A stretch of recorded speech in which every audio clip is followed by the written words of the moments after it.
Thank you for inviting me. It's always a treat to talk about a book that one has written, and particularly to talk about this book since it captures, I think, a really great baseball season, 1926, that had a lot of different elements in it. One of the main questions I've gotten, either in live events or on these talks I've done on Zoom, is why 1926? What got me interested in 1926? So I'll start there.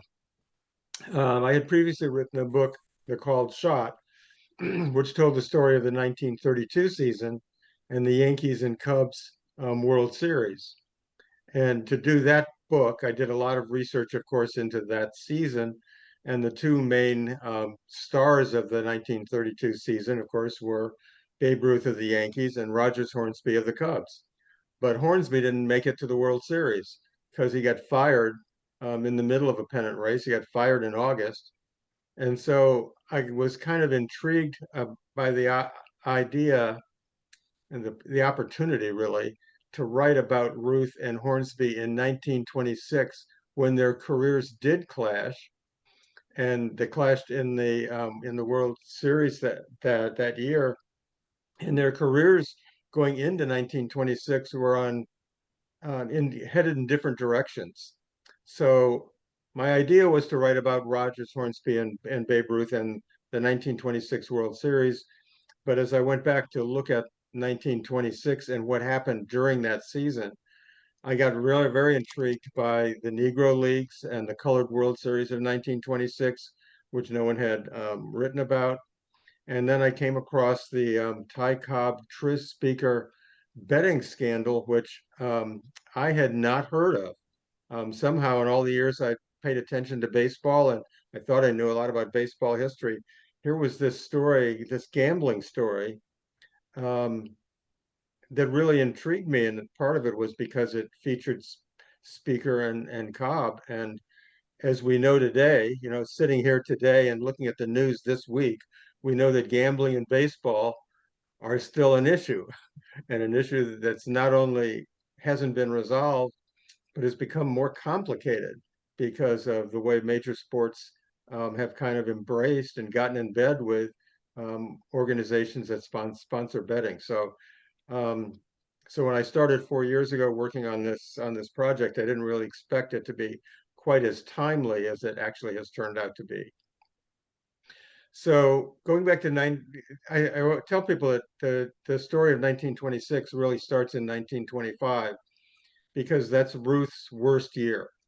Ruth hit 290 that year, had 25 home runs, 66 runs batted in. It was the low point of his career to that point. He had turned 31 years of age. He came to spring training out of shape.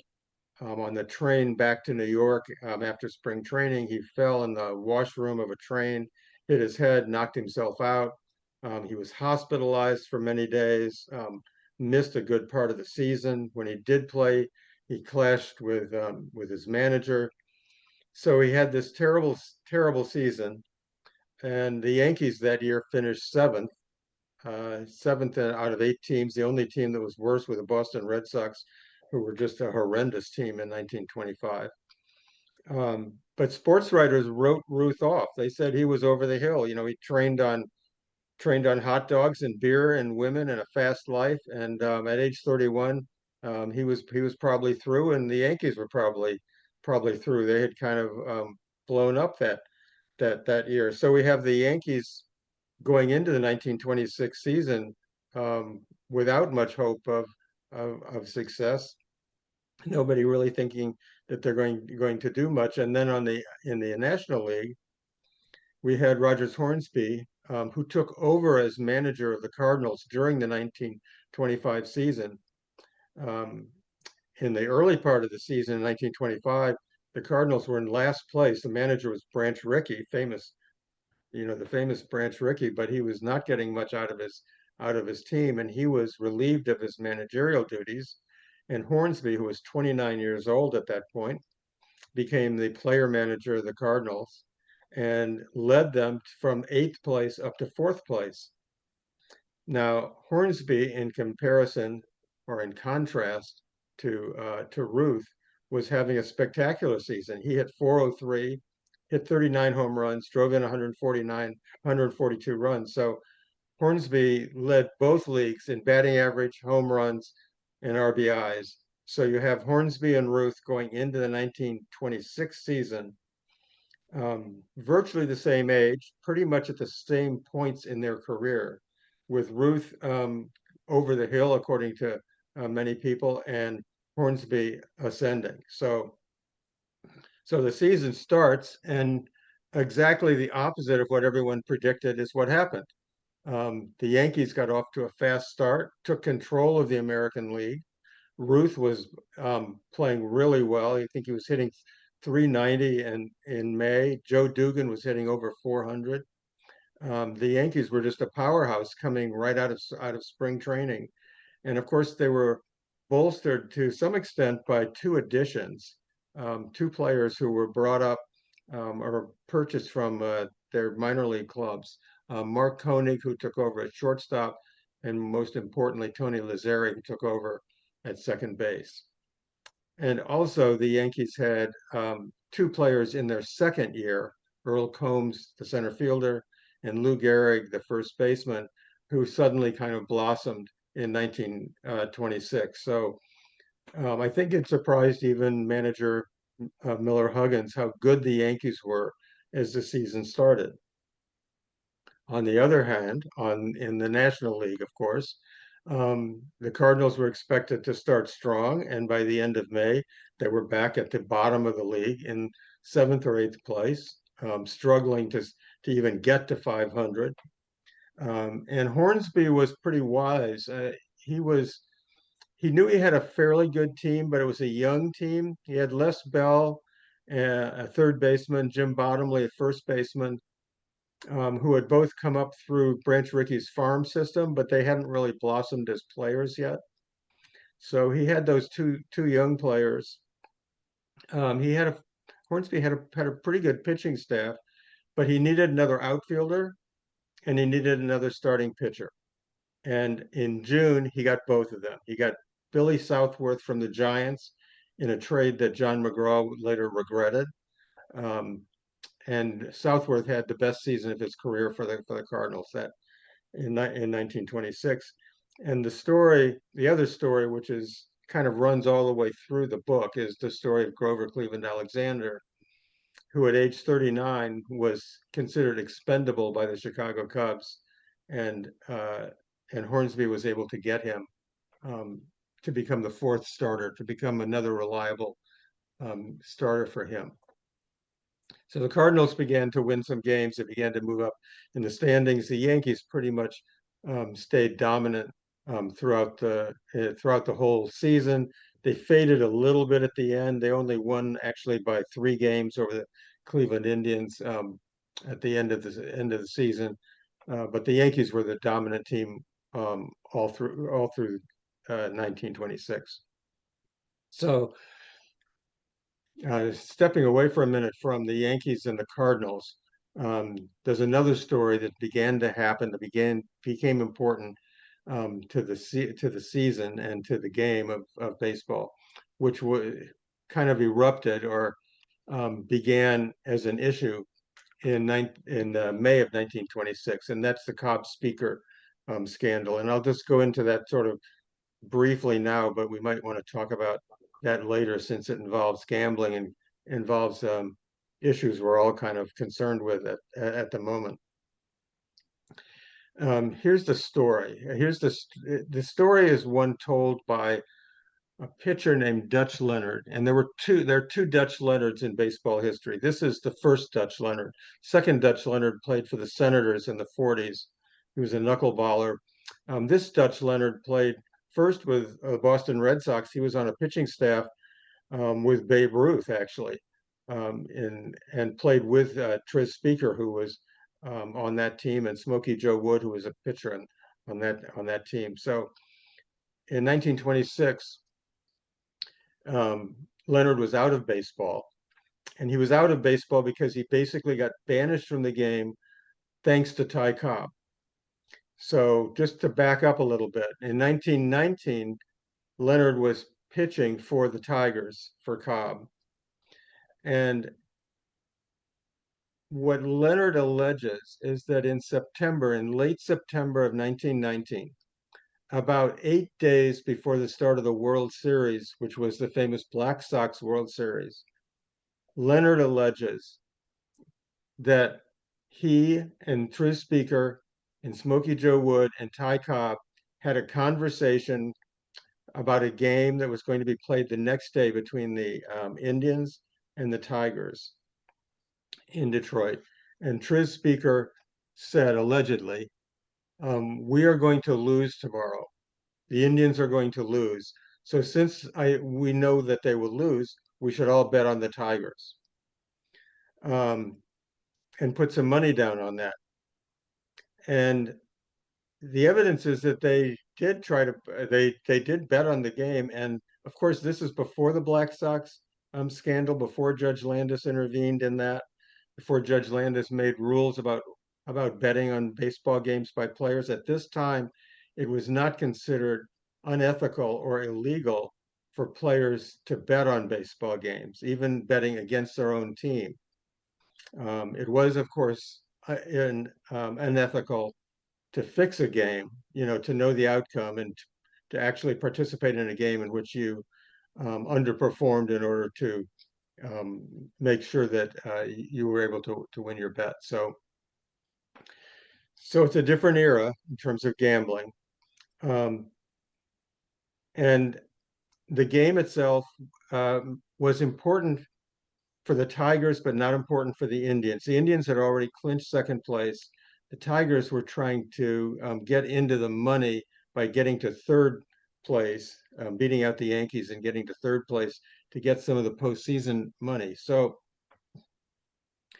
allegedly, these four players put up some money to bet on the game. The game was played the next day, and of course, if you're gonna fix a baseball game, the players, the individuals you want to make sure are involved in the game, in the scam, would be the managers and the best players, Truth Speaker and Ty Cobb in this case, who were allegedly, according to Leonard, involved in this scheme. So the game was played the next day, just as Truth Speaker said. The Indians lost. The Tigers won 9-5. So 14 runs scored. There were 31 hits in the game. But here's the most remarkable statistic: the game was played in 66 minutes. So there was not only not much motivation on the part of the Indians, players on both teams wanted the season basically to be over. The Indians, because they were playing in Detroit, if the game got over soon enough, they could take the train down to Cleveland and get home. Otherwise, if the game went too long, they would have to take a boat ride down. So there was another added element in terms of why they wanted the game to be played so fast. So those are kind of the facts around the game. Um, both Cobb and Smokey Joe Wood wrote letters to Dutch Leonard afterwards, within about 2 weeks after this game. And in Wood's letter, he talks about the amount of money that each of them has won, because of the bet. They couldn't get all the money down. They were trying to bet anywhere between $1,000 and $2,000 per player, which was a considerable amount at that time, in terms of what their salaries were. So Leonard had these letters that had been written by Cobb and Smokey Joe Wood that kind of confirmed what he later claimed had happened. Leonard continued with his career up until 1925, at which point he was released by Ty Cobb, by his manager. Leonard was still a pretty good pitcher at this point. He was 11-4 on the season, but Cobb hated Leonard. Cobb said later that of all the players that he had played against, there were only two players he ever deliberately tried to injure, one of them being his teammate at that time, Dutch Leonard. So there was this bad blood between them. Leonard could have been signed by Tris Speaker and the Indians, but they passed on him. and Cobb was able to actually sell Leonard's contract to a team in the Pacific Coast League. Leonard refused to report. He retired from baseball. So here he is in 1925, kind of stewing, really upset and angry about what had happened to him, first of all, by Cobb releasing him, and secondly, by Tris Speaker not signing him. And so Leonard took these letters that he had to Chicago and met with Ban Johnson, who was the president of the American League, and told Ban Johnson he was going to sell the letters to the newspapers for $20,000, which he figured he was owed as 2 years of salary that he'd been cheated out of by Cobb and Speaker, in his view. And what Ban Johnson did, because he pretty much believed, kind of half believed, I should say, that Leonard's story, and certainly the letters themselves were explosive, because this was now 6 years after the Black Sox scandal, and Leonard was alleging that a similar game had been fixed in that same season. In fact, just a week before the start of the 1919 World Series. So Ban Johnson paid Leonard $20,000 and took the letters and just held on to them. He didn't release the news of those letters either to the American League presidents until September of that year. So Johnson in this whole time was just trying, I think, to protect the integrity of the game, although then it does come out later in the season exactly what Leonard's allegations were, and I'll save that part of the story till a little bit later. But so this was kind of a subplot that was part of the 1926 season, going through the season. So we get to the World Series in September, Cardinals and Yankees, and I'll just kind of briefly recap that before I talk a little bit about the Negro Leagues. But Grover Cleveland Alexander became the star of the 1926 World Series as a pitching star. And his backstory is interesting in that at age 39, he was still a pretty effective pitcher, despite the fact that he had suffered his entire adult life from two afflictions: alcoholism and epilepsy.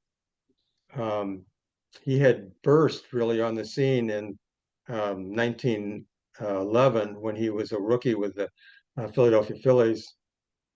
Won 28 games, which is still the record for most wins by a rookie pitcher.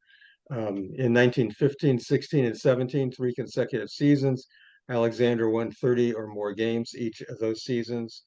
At the start of World War I, he got traded to the Chicago Cubs. He went to war, came back, pitched 9 more years with the Cubs, and then was sold to the Cardinals. He was considered by Joe McCarthy, who was the manager of the Cubs, who let him go. The same Joe McCarthy who eventually had so many years of success with the Yankees. So Alexander was, along with a pitcher named Wee Willie Sherdell and Jesse Haynes, those three were the main 3 pitchers of the St. Louis Cardinals going into the 1926 World Series with the Yankees. So the first 2 games of the World Series were played in Yankee Stadium. Pretty big crowds. The weather was good. They had big crowds. The Yankees won the first game 2-1. Herb Pennock, who was the Yankees' ace pitcher and had been for a couple of years and continued into the later part of the 1920s, one of the better pitchers in Yankee history, along with Wade Hoyt, who was also in the 1926 season. So Pennock beat Sherrill 2-1 in the first game. Alexander was the starting and winning pitcher in game 2, which the Cardinals won 6-2 in Yankee Stadium. And then the scene shifted to St. Louis, where the Cardinals were celebrating, and the St. Louis fans were celebrating, because this was the first time the St. Louis Cardinals had ever gotten to a World Series, and this was the first World Series game held in St. Louis for the Cardinals. So that game three was won um, by the Cardinals 4-0. Jesse Haynes pitched a shutout. He actually hit a home run also in that game. He was the other kind of ace pitcher of the Cardinals. But there was a dramatic and sort of historic moment early in that game during a rain delay. And during this rain delay, which was about 30, 35 minutes long, a couple of policemen came to the Cardinals dugout and then went to the Yankee dugout with a baseball that they wanted the players to sign. And that ball was going to be sent to a child in New Jersey whose father had arranged for this ball to be signed and sent to his son. The son's name was Johnny Sylvester, and some of you may know the Johnny Sylvester Babe Ruth story that evolves out of this moment, this event. So Cardinal players signed the ball. Yankee players signed the ball, and the ball came last to Babe Ruth, and he found a spot on the ball that hadn't been signed yet, and he wrote, "I will hit a home run for you tomorrow," and signed his name, and predicted that home run. It was something that he often did. He actually predicted often home run. He often predicted home runs. Sometimes he was able to fulfill those promises, sometimes not. But he promised Johnny Sylvester he would hit a home run the next day. And to this point in the series, in these three games, the Yankees had scored a total of 3 runs. They scored 1 run in the first game, 2 in the second off Alexander, and then got shut out in the third game, 4-0. So their bats were cold. And then in game four, first time up, Ruth homered, fulfilling his promise to Johnny Sylvester. Next time up, he also homered. I believe his third at bat was a hit, but not a home run. And then his last at bat, he hit a third home run. First player to hit 3 home runs in a game. And the last home run broke the window of a car dealership outside of the stadium. And each of the last 2 home runs were considered to be over 500-foot home runs. So the Yankees basically tied the series with a 10-5 win in game four. And then in game five was again a Pennock versus Scherzel pitching duel that went to 10 innings. The Yankees won 3-2, went back to Yankee Stadium with a 3-2 lead, needing just one more win to clinch their second world championship. So this brings us to game 6 of the 1926 World Series.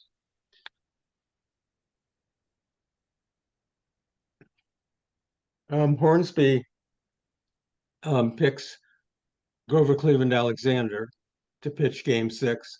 And once again, Alexander pitches very well. Cardinals get 10 runs. They win 10-2. And this sets up a 7th game between the Cardinals and Yankees in Yankee Stadium for the next day, which turns out to be a kind of a dreary, overcast day with some rain in the forecast, and attendance was down. I think there was just a little over 45,000 fans who came to see this game. And Hornsby pitched Jesse Haynes, their ace right-hander who had shut out the Yankees in game 3. Wade Hoyt was the pitcher for the Yankees. The game went to the 7th inning with the Cardinals leading 3-2. They got 3 unearned runs thanks to fielding errors by Bob Musil and Mark Koenig. But in the bottom of the 7th inning, the Yankees were able to stage a rally. They loaded the bases, and the batter to come up to plate with the bases loaded, a chance to basically put the Yankees ahead and perhaps win the series, was Tony Lazzeri. At this point, Hornsby, who was playing second base, came in to talk to Jesse Haynes, noticed that Haynes was struggling, and asked Haynes if he could still pitch. Haynes said he was a fastball pitcher and a knuckleball pitcher. And he said, "Well, I can throw the fastball, but I can't throw the knuckleball anymore because all the skin had scraped off his fingers. His hand was actually bleeding." Hornsby said, "Well, we don't want to throw any fastballs to Lazzeri." So he called in. He wanted to bring in a relief pitcher. Being that it was the seventh inning of the seventh game, he basically could pick any pitcher on his staff to bring in.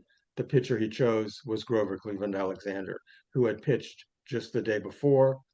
He was in the bullpen in left field in Yankee Stadium.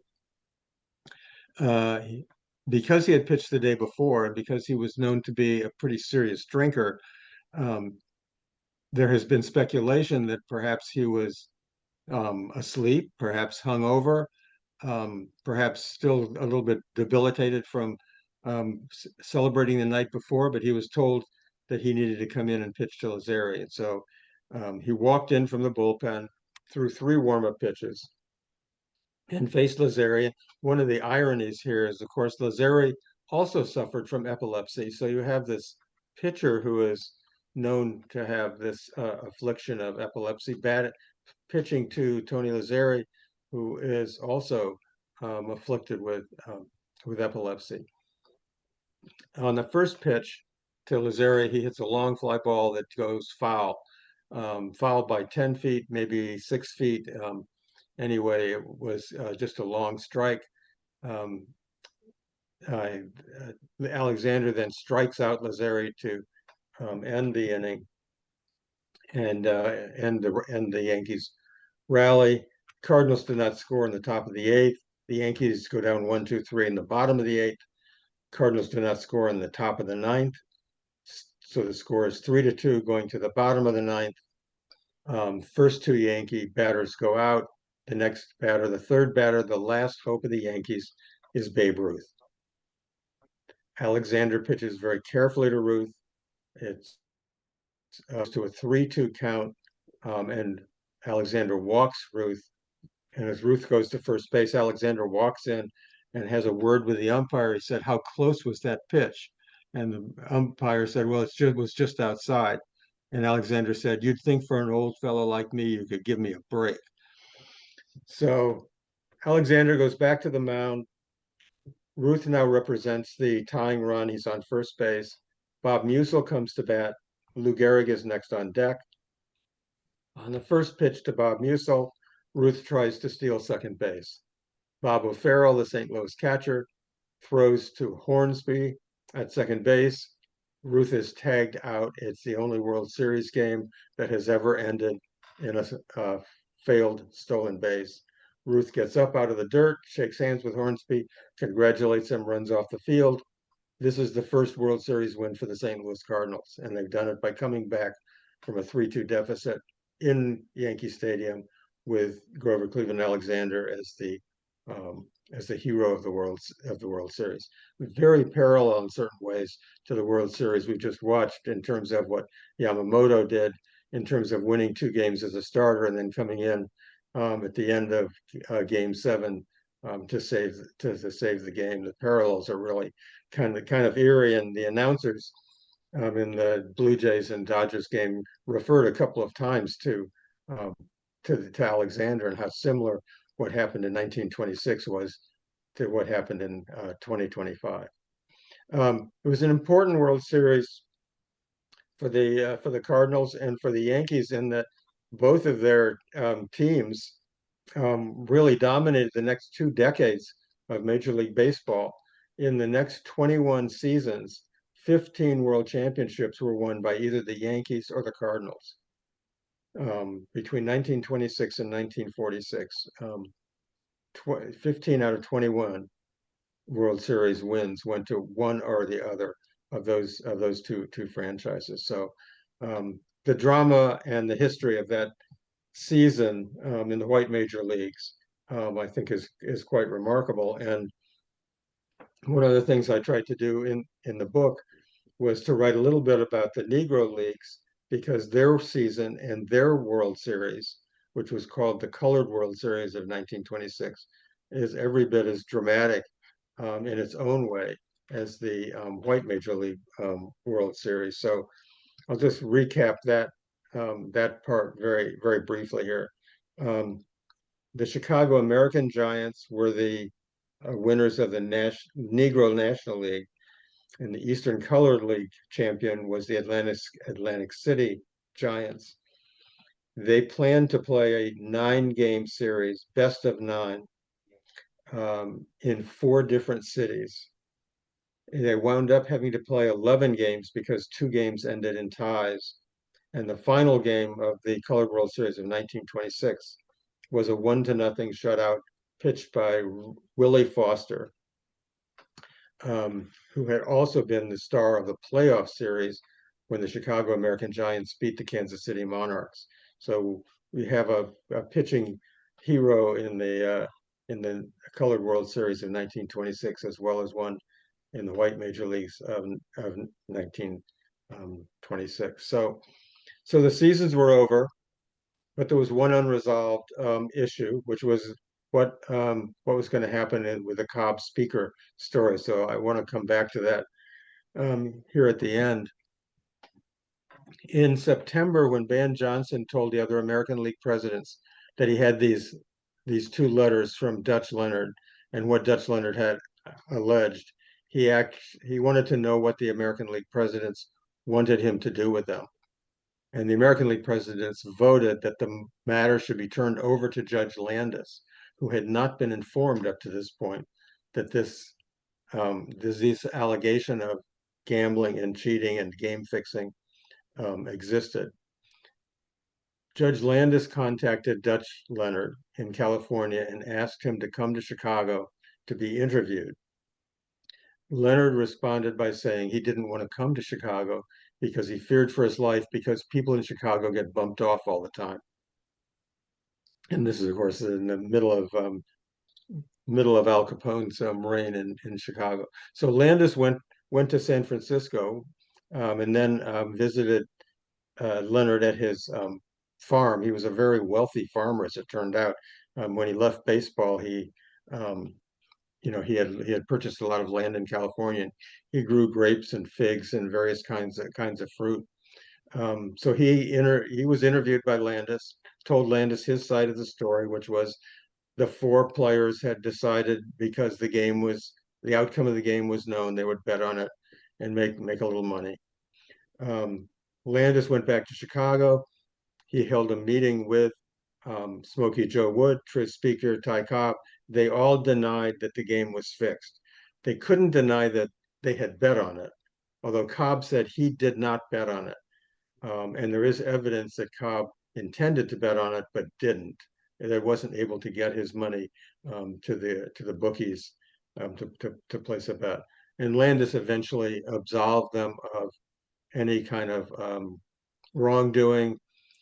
He acknowledged, of course, that the rules on gambling had changed in 1920 when he took over, and he responded to the Black Sox scandal, but that players prior to that could bet on games. Landis did not feel that the game was fixed and that the outcome had been determined before it was played, even though Tris Speaker announced that his team was going to lose the next day. So I'm going to stop there because I would like to get feedback and answer questions, and either about the story of the season or about the gambling or about Alexander and Ruth and Lazari. It was just such a great season to write about, to think about, to kind of put in perspective of the 100+ major league seasons there have been. So I'm happy to take comments or questions.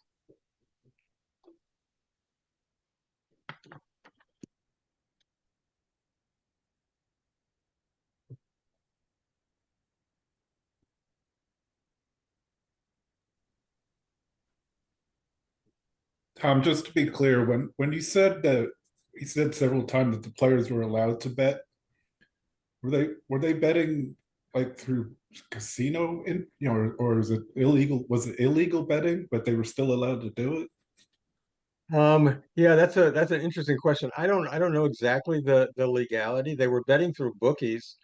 Um, I think the betting was probably illegal, but it was well known that you could do this. I mean, you could go to pool halls in various places in major cities and find bookies who would take bets on anything, horse racing, boxing matches. Um, Yeah, sure.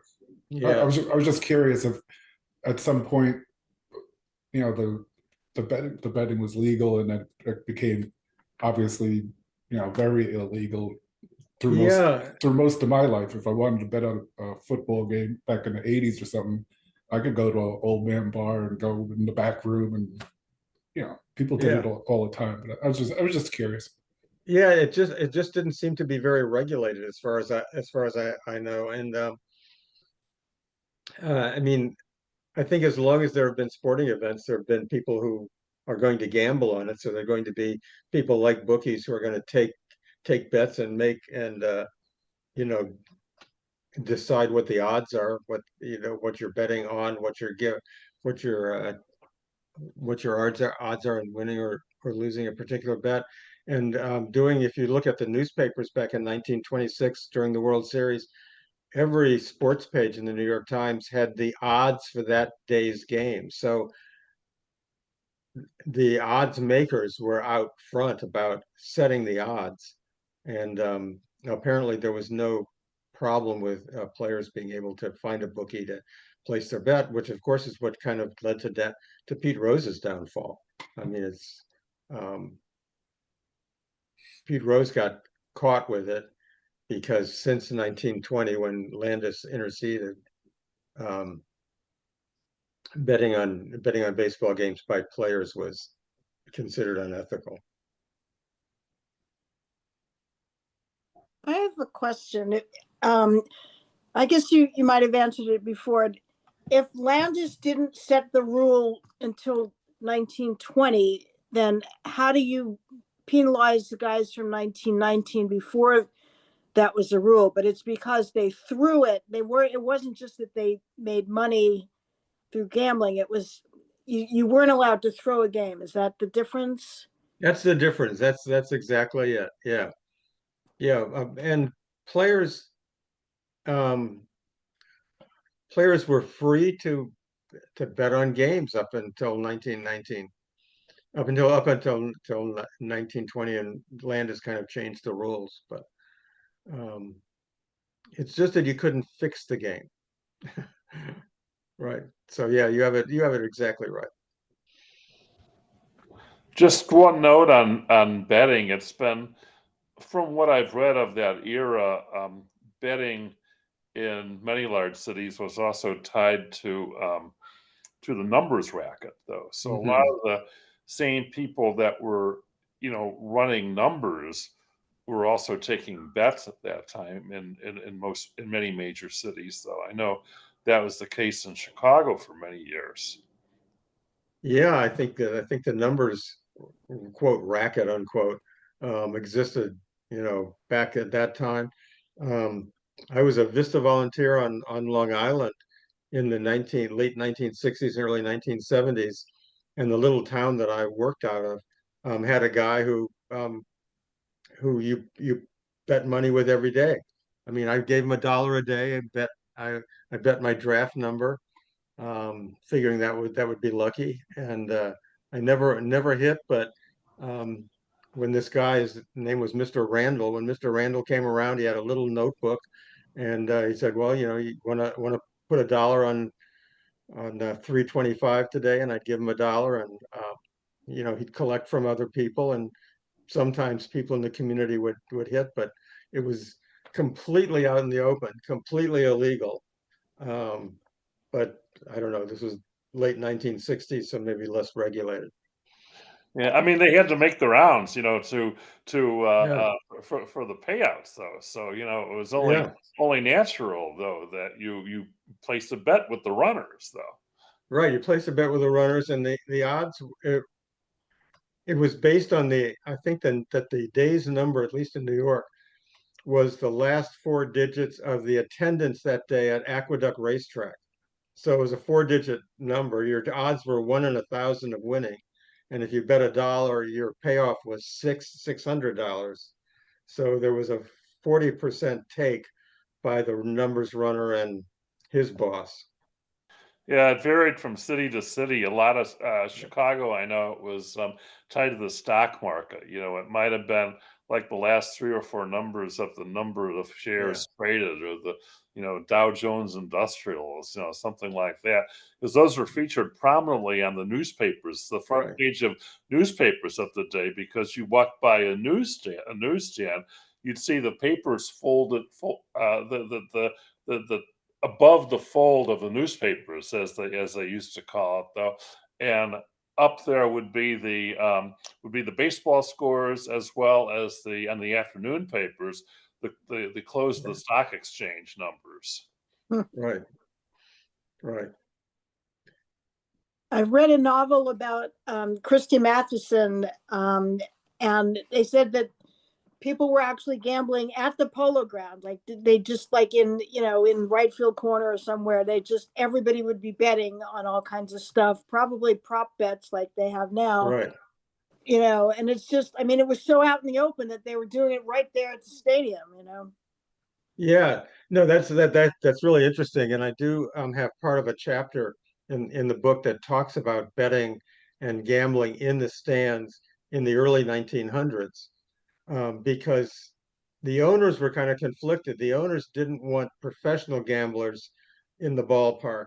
That kind of tainted the game and made it seem to fans like maybe the game was not on the level. If there were a lot of professional gamblers out in the stands.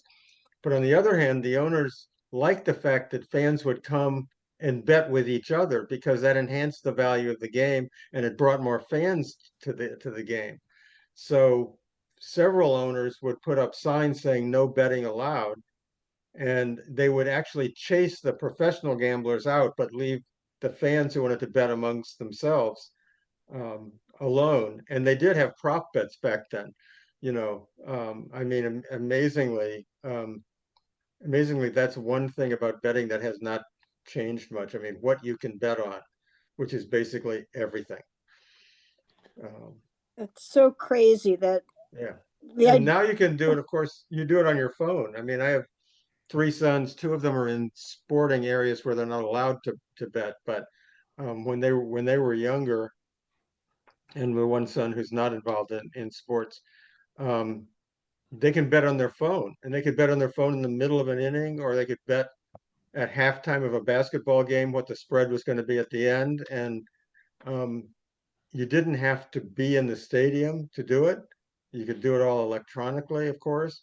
And a game, a basketball game that might be, say, in the 120 to 85, you might still be watching because your player needed to get one more rebound to get your bet, Mhm. so that the people who were following the games were not interested in the outcome of the game, win and lose.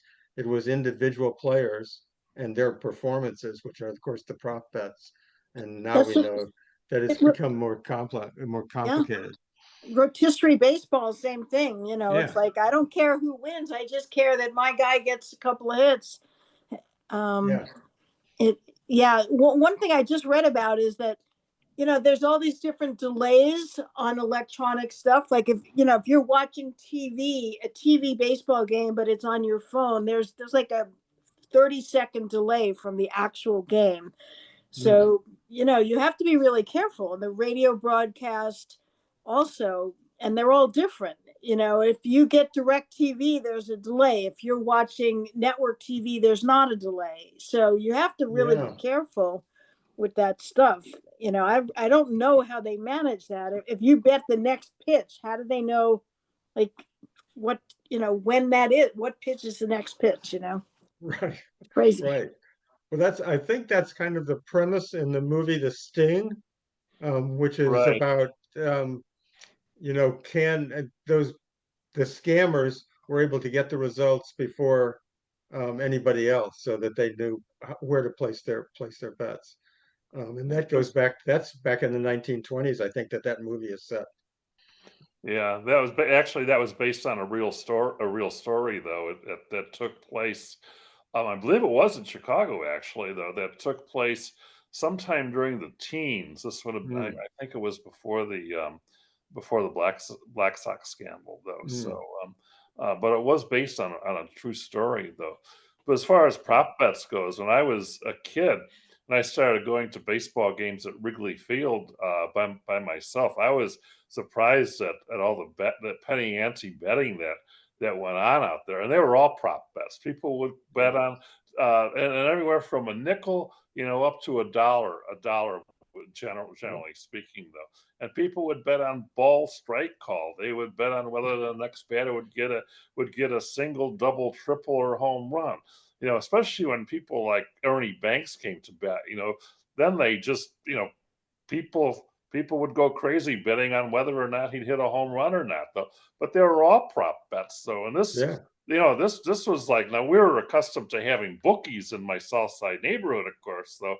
But the prop bet thing at the ballpark was a whole different ball game. This for like a 13, 14-year-old kid who starts going to the bleachers by himself like that, though. Yeah. Tom, I wanted to ask you something Yeah. regarding Landis. Now, when Landis got the word of the letters that were sent to Ben Johnson, this was sometime during the 26th season. Landis got them in Landis got the letters in September of 1926. So it was before the World Series. So why late didn't in the season? Did he drop the ball? Why didn't he was so assertive in 1919 regarding the Black Sox? What Speaker said that he said that he threw the game. Not that he didn't say that he threw the game, but he said, "Don't worry, that we're going to lose." Right. That wasn't strong enough for Landis to say, "You're gone." At least Cobb denied it. Cobb did. So do you think Landis should have done more? No, that's a really interesting question, and I do try to talk about that in the book. One of the things that's odd about that game is Speaker's team was supposed to lose. Speaker had 3 hits that day, including 2 triples. Cobb's team was supposed to win. He went 1 for 5 and had a single. So they were the playing managers, but neither of them in their own performance did what they expected their teams to do. So that was part of their defense. I mean, Speaker said, I thought we were going to lose, but I played as hard as I could. I went 3 for 5. And so I think Landis probably took that into consideration. And I think the other thing for Landis was that Cobb and Speaker were kind of icons of the game, and they were at the end of their careers. So in 1926, to ban Speaker and Cobb and make it like the Black Sox scandal, I think he thought, and I'm trying to be in Landis's mind here, I think he thought that would be bad for baseball. Mm-hmm. That Cobb and Speaker were going to be out of the game soon enough, and there wasn't enough factual evidence that they did anything to influence the outcome of the game. It was just that Speaker knew his team was not motivated and wasn't going to play hard. Wasn't there also didn't he put in some pitcher who was terrible or had never pitched before or some kind of thing? The pitcher wasn't terrible, but Speaker did leave him in for the whole game, and he gave up 9 runs. So I knew that I read about this before, and it was I knew there was something about that. If your pitcher is not going to be good that day, that's a good indicator you're going to lose, right? Especially back then when the guy, you didn't have 12 pitchers pitching. Yeah, this was the end of the season, though. So, I mean, he could have pitched anybody. And, after he gave up the first 5 or 6 runs, he could have said, well, it's not your day, try to bring in a better pitcher. But I think it is true that Speaker wasn't motivated to necessarily put his best team out there.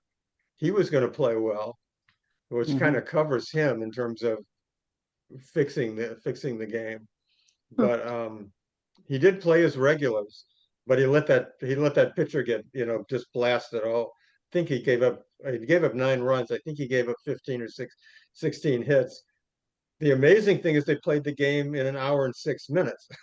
I mean, with all of those base runners and all of those runs, that they were able to speed through the game. And players said later that almost every batter swung at the first pitch. I mean, the players on both teams wanted to get out of there. And it was a very small crowd. It was not a very competitive game. But I don't think Landis could do much about that. I mean, there wasn't enough hard evidence. Certainly there was evidence that they bet on the game, they won money on the game, but not that they did anything during the game to fix it. Not the way the Black Sox had done. One of the questions I'm interested in seeing if people have a thought on is, what do you think of Ruth's attempt to steal second base at the bottom, in that 3-2 game, bottom of the ninth inning, seventh game? Um, he's been ridiculed for that. I think somewhat unfairly. I think he had a reason for thinking that would be successful. Um, I'm curious what your thoughts are I on agree. that. I agree with you. I think that it was a good move. That wasn't a good move because it got thrown out. But steal second base, he had stolen a base earlier in the World Series, so it's I guess I think against Alexander. So it's not it wasn't so strange. And it's Yeah. always good to get on second scoring positions, a place like that. And he would have been credited with one of the great moves of all time if he had succeeded. The catcher. What did the catcher say? He was surprised. Well, Hornsby was surprised when he saw he was on second base, and when he started that he was attempting to steal.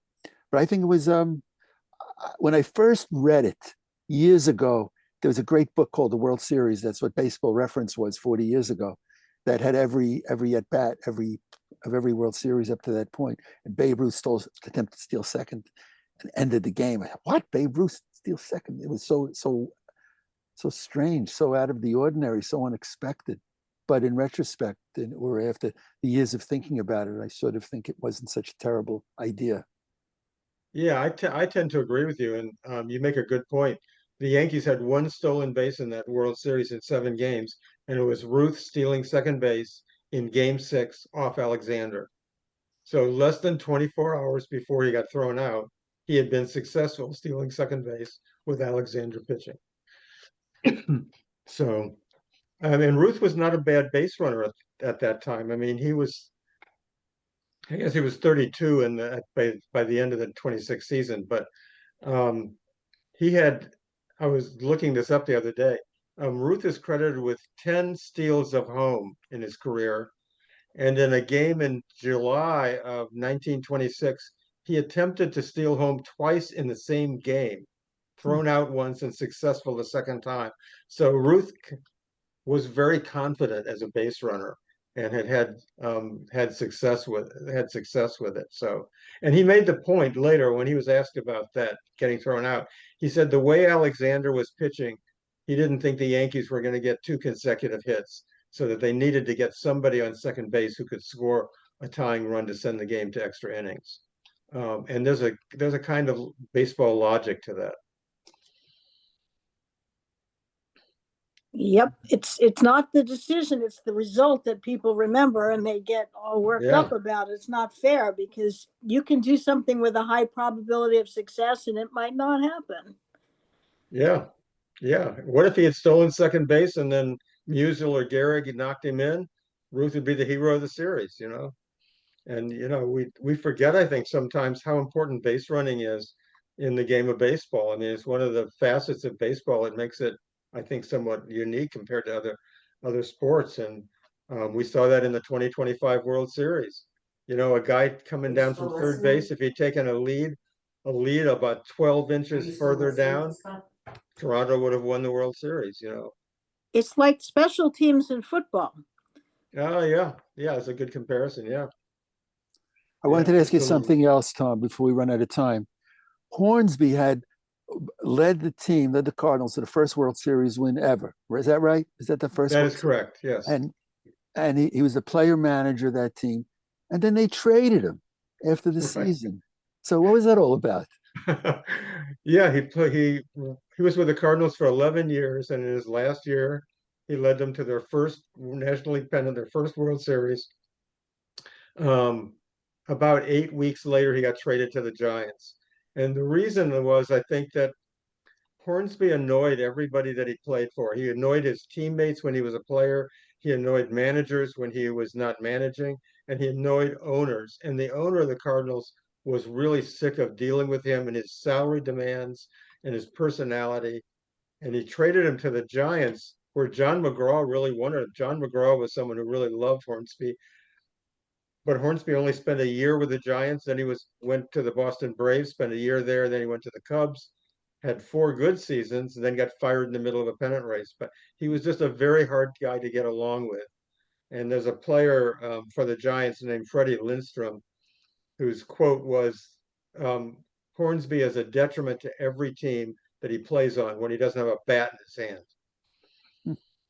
So he was respected as a hitter, but he did not make many friends on the field or in the dugout. I Did, think Bill Veeck, the old president of the Cubs, said of Hornsby, he said he made the quote of something like, "What was I thinking when I hired him?" Though, you know, it was he deeply regretted it. Let's put it that way.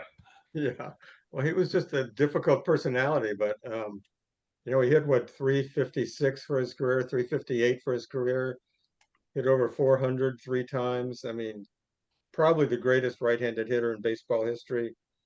Maybe, you know, Hank Aaron fans might argue with that, but can you think of a better right-handed hitter in the history of the game? I mean, he was great. did John McCraw, well, given his personality, do you think he just wanted him for his talent, or did he think he could handle him? I think it was both. I think that's a good point, and I think it was. I just think it was both, and maybe McGraw had the kind of personality that also that Hornsby would respect. I think Hornsby did respect people who he believed were competent, and McGraw had proven himself. I think so that it was probably a marriage of two personalities that just blended well. Didn't blend well with many other people, either one of them, but they respected each other. Yes, thank you.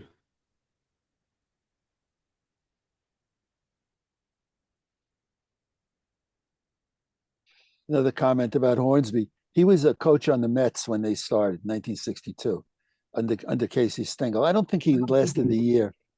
I think it was during spring, somewhere after, before the season started or shortly after. But Cranepool once said that Hornsby couldn't handle bad hitters. He would just get so disgusted and frustrated that about players, when he saw players who couldn't hit. And that it sort of fits into what you've been saying about how he couldn't get along with certain people. Yeah, no, yeah, I think he was better with pitchers than he was with hitters. Because I came across that also, that he just couldn't understand, especially as he was teaching hitting, why can't these people hit the ball the way that I can hit the ball? Right. Yeah.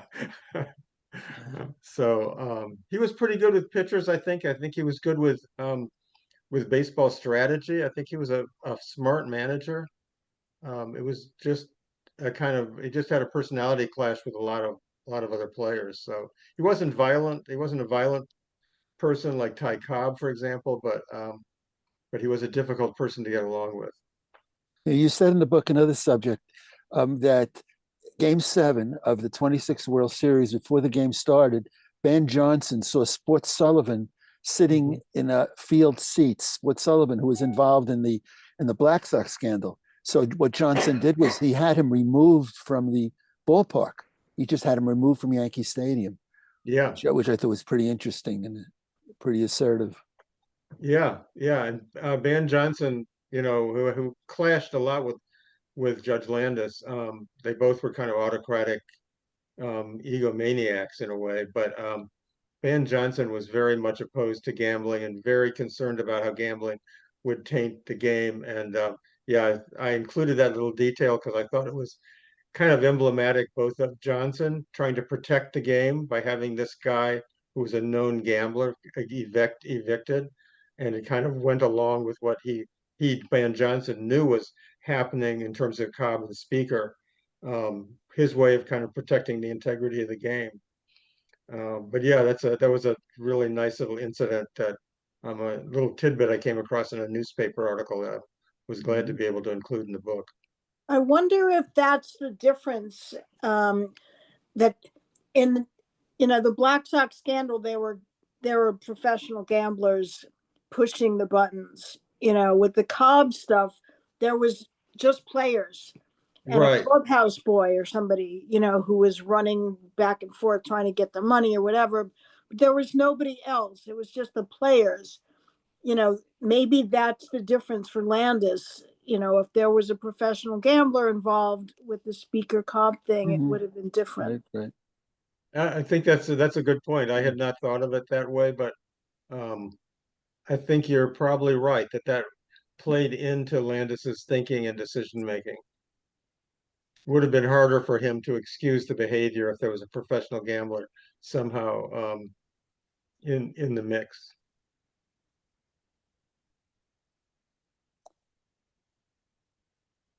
I thought the book was very entertaining, and the presentation now makes me want to reread it. Well, good. I hope so. It's a great season. There are lots of great stories, kind of within the season, and there's a great story about Wilbert Robinson, who was the Brooklyn Dodgers manager and was a commentator in the 1926 World Series, and a stunt that was pulled where somebody dropped a ball. They were trying to replicate a ball that had been dropped from the top of the Washington Monument and caught several years earlier, and they tried to do that stunt with Wilbert Robinson, only it wasn't with a baseball, it was with a grapefruit. And when he caught the grapefruit that had been dropped out of the plane, he thought he'd been killed. Um, that's just kind of a little side story that has nothing to do with the competition, but is kind of emblematic of the players of that day. And of course, the person who was involved in that prank was Casey Stengel. Right. I would like to thank you for including Negro League stuff in that, because I want to know everything that I possibly can about the Negro Leagues. I've read a lot of stuff, and just really fascinated. And not most people who were writing about the major leagues at that time, they weren't interested. They didn't refer to it at all. Yeah, and 1926 was kind of a pivotal year for the Negro Leagues because the real founder, the genius, the visionary behind the Negro Leagues was Rube Foster.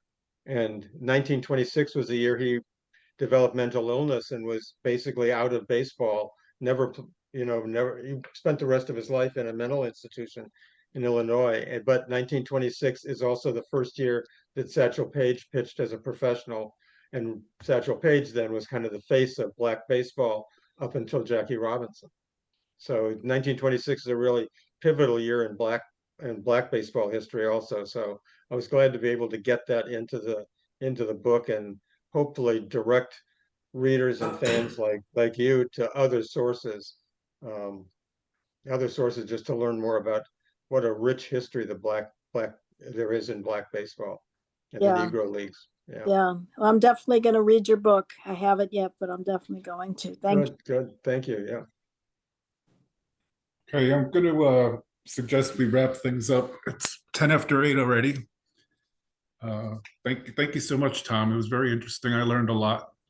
Well, And great. I appreciate the opportunity, and it's fun for the writer to come and talk to people who are knowledgeable, and try to promote the beauty of that particular season. And with all of you being close to New York and New York Yankees, that was a pretty important and significant year in in Yankee history also.